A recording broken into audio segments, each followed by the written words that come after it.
Apprenez à vendre, puis vendez. Vendez parce que vendre, c'est servir. Vendez parce que vendre, c'est aider. Du moins, c'est ce qu'est censé être la vente. Le problème, c'est qu'on a réussi, là dehors, à te faire croire que vendre était quelque chose d'immonde. Des ruses, que les bons produits et les bons services, soi-disant, se vendraient à eux tout seuls. Que la vente, c'était de la manipulation, forcer la main ou profiter d'autres. Et pourtant, regarde autour de toi. Si des opérateurs comme Orange, MTN ou encore RTL ne vendaient pas de connexion Internet ou encore de crédit téléphonique, nous serions encore en train d'attendre le facteur, 1 jour, 2 jours, 3 jours, plusieurs semaines pour échanger avec nos proches.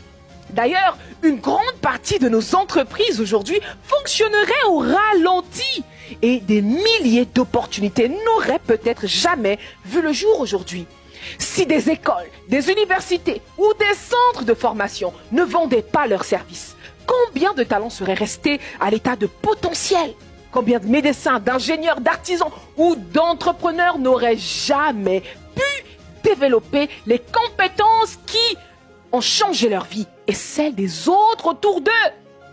Et cette organisatrice de mariage, si elle ne proposait pas son expertise, combien de couples devraient se contenter vraiment d'une cérémonie improvisée, alors qu'ils rêveraient d'un jour inoubliable pour pouvoir immortaliser l'un des moments les plus importants de leur vie?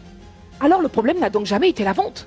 Le problème, c'est la compréhension erronée que nous avons parfois de ce qu'elle est réellement. Les amis, la vente, ce n'est pas l'art de faire acheter. La vente, c'est l'art d'analyser un besoin, d'identifier une problématique et d'apporter la solution la plus pertinente.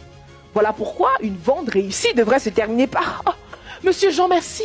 Madame Juliette, merci pour votre solution. » Voilà pourquoi tu ne devrais vendre que le meilleur de ce que tu es capable de produire aujourd'hui.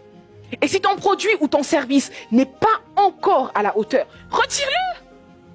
Retire-le temporairement. Améliore-le, teste-le, perfectionne-le et ramène-le nous sur le marché. Tu sais, la vente est l'ami intime de ce qu'on appelle amélioration continue. C'est la raison pour laquelle, d'ailleurs, les meilleurs vendeurs passent leur temps à perfectionner la valeur de ce qu'ils proposent. Dans un monde où on récompense les vendeurs avec de l'argent, on oublie que leur véritable rémunération est parfois ailleurs. Chaque problème résolu, chaque client satisfait, c'est une médaille. Chaque recommandation est une